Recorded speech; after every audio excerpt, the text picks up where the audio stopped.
नमस्कार, नेशनल खबर पे आपका स्वागत है। मैं हूँ श्वेता रंजन। देश भर में जो इस वक्त माहौल बना हुआ है कोरोना वायरस को लेकर वो खतरनाक है, डरावना है। लेकिन अगर बात पश्चिम बंगाल की करें तो वहां भी कोरोना विस्फोट जो है वो देखने को मिल रहा है। हालांकि 7वें चरण का आज मतदान हो रहा है और देखा जाए तो चुनाव आयोग के कहने के बाद या उनके जब उन्होंने सरकार को आड़े हाथों लिया तो रैलियों पर लगाम लगी है, वर्चुअल रैलियां हो रही हैं। लेकिन महज 7वें और 8वें चरण का चुनाव जो है अब बचा रह गया है। 6 चरण के चुनाव हो चुके हैं। तो राज्य में जो मौजूदा हालात है वो चिंता की बात है। और आपको बता दें कि बंगाल में इसी महीने में पॉजिटिविटी रेट जो है वो 5% से बढ़कर 24% तक पहुंच गया है। राज्य की राजधानी अगर कोलकाता की बात की जाए और उसके आसपास के इलाकों में पॉजिटिविटी रेट की तो 45 से 55% तक ये आंकड़ा जो है जा चुका है।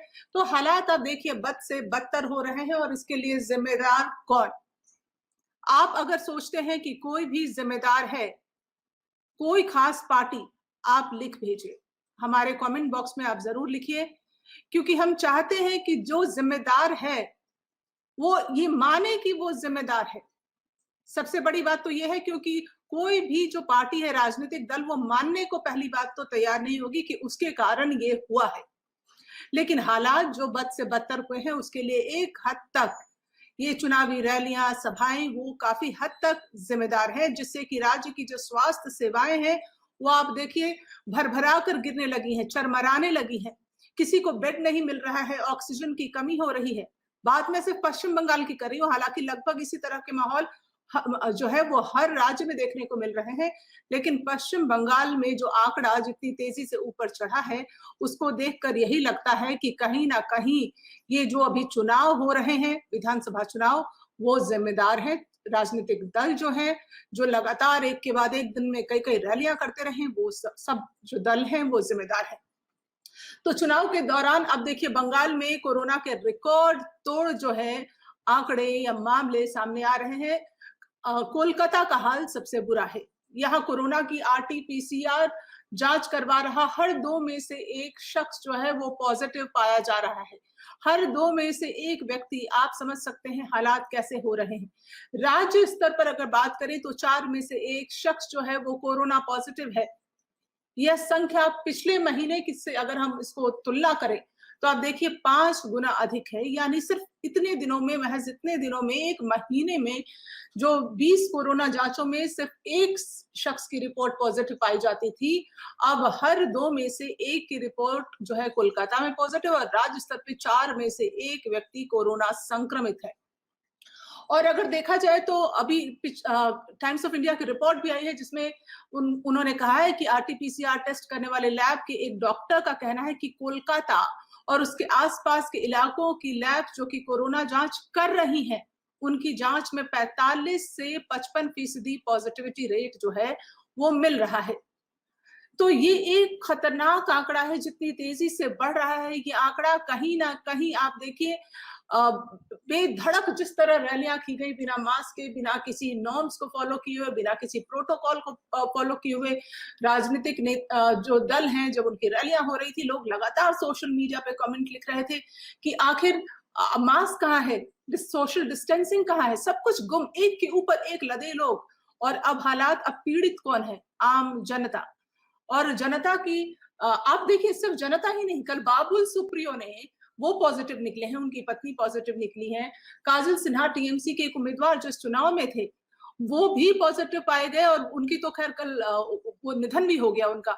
सो हालात जो है वो सामान्य बिल्कुल भी नहीं है। और जब हालात बिगड़ रहे थे, स्थितियां बेकाबू हो रही थी, उस समय भी राजनीतिक दल बिना किसी सोच समझ बूझ के वो इस तरह की जो रैलियां कर रहे थे, लगातार लोगों के कहने पर भी रैलियों को वो रद्द नहीं कर रहे थे। ये जो है चौंकाने वाली बात है, क्योंकि अब जो हालात है उसमें पीड़ित जनता है। तो इसके लिए किसी ना किसी को आप देखिए जिम्मेदारी तो लेनी होगी। एक महीने में जो आंकड़े, रिकॉर्ड तोड़ आंकड़े बढ़े हैं वो खतरनाक है। 1 अप्रैल को बंगाल में 25,766 लोगों की कोरोना टेस्टिंग हुई थी 1 अप्रैल को, जिसमें सिर्फ 1,274, 25,766 में से 1,274 पॉजिटिव पाए गए थे। यह पॉजिटिविटी रेट जो 4.9% का था, वो शनिवार को जब 55,060 लोगों की जांच हुई तो 14,281 लोग जो हैं वो पॉजिटिव मिले और यह दर 25.9% तक पहुंच गई है। और सबसे घबराने वाली बात ये भी है, जो चिंता की बात है, कि ये जो तेजी से फैल रहा है कोरोना वायरस, एक म्यूटेंट वायरस है और जो कि काफी कम समय में ही ज्यादा से ज्यादा लोगों को ये संक्रमित कर रहा है। और इसके जो लक्षण है वो बिल्कुल अभी तक के ही एक रहस्य बना हुआ है ये, क्योंकि आरटीपीसीआर जांच में भी सामने नहीं आते हैं, पॉजिटिव है शख्स या नेगेटिव है कुछ पता नहीं चलता है। और अगर आप कोरोना से पहले पीड़ित हो चुके हैं तब भी ये आपको, अगर लोग कहते हैं कि आप एक बार पीड़ित हो गए तो कुछ दिनों तक एंटीबॉडी रहती है, लेकिन उसके बावजूद भी आपको अटैक कर रहा है। तो कहीं ना कहीं चुनाव के दौरान लगातार होती जो रैलियां हैं वो इसकी जिम्मेदार हैं। 7वें चरण का चुनाव आज चल रहा है, 36 सीटों पर मतदान हो रहा है। लगातार जो विभिन्न पार्टियां रैलियां करती रही और लगातार लोग जो है, आम जनता जो वो रैलियों को रद्द करने की मांग करते रहे। आधे से ज्यादा चरण के मतदान जो है बीत जाने के बाद चुनाव आयोग और दलों के नेताओं ने इस पर फैसले लिए। पिछले गुरुवार की बात करें, अंतिम फेज से 7 दिन पहले चुनाव आयोग ने पश्चिम बंगाल में तत्काल प्रभाव से रोड शो और वाहन रैली पर जो है वो रोक लगा दी। बैन लगाने के साथ साथ चुनाव आयोग ने तब ये भी कहा था कि कई राजनीतिक दल के उम्मीदवार सार्वजनिक कार्यक्रमों में सुरक्षा मानदंडों का पालन नहीं कर रहे हैं। तो 500 लोगों से अधिक लोगों को शामिल होने की अनुमति अब नहीं है इन रैलियों में।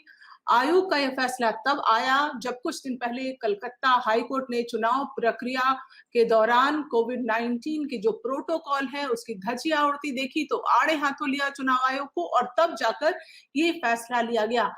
तो क्या चुनाव आयोग को तब तक नहीं दिख रहा था कि ये 6 चरण के चुनाव हो चुके हैं और इस अभी तक इस पर कोई ठोस कदम नहीं उठाया जा रहा है, रैलियां रद्द नहीं की जा रही हैं?